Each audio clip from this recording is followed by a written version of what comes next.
I don't think enough people understand the genius of Jesus coming to die for our sins. Like, when you really break it down and fully understand it from a biblical state, like the full front end to back end of the Bible, is really the smartest thing in the world, because once you understand it in pieces, you get it as a whole. So I'm gonna do my best to try to explain it, but I'm not gonna 100% guarantee I'm gonna do it right. So follow me if you can. So as we know, in the garden, Adam sinned, and his sin is what caused sin to come upon mankind. And the penalty for that sin is the death of the sinner. And when we think of death, we think of it as in the physical death rather than the separation from the Father, the loss of connection from the Father.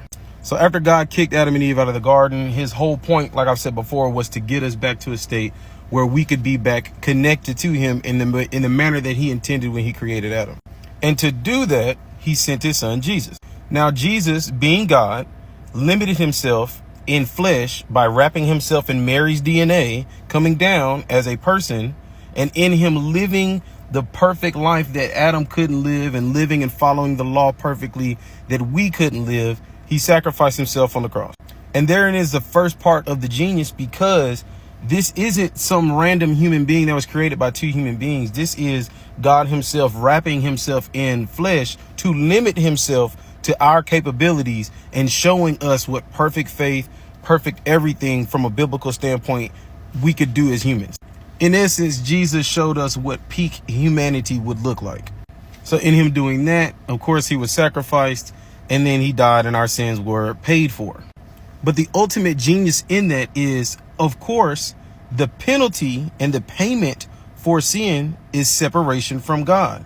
But because Jesus had limited himself in this fleshly body, when he died physically, that released him from that Mary skin that he had on.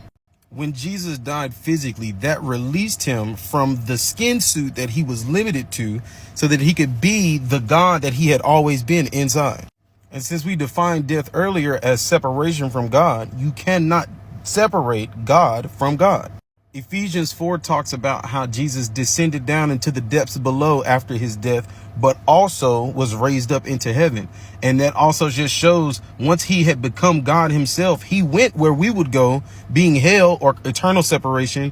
But at the same time, because he is God, he captured that, because he owned that, because he created that. Therefore, he cannot be held by that. And it says he led captivity captive.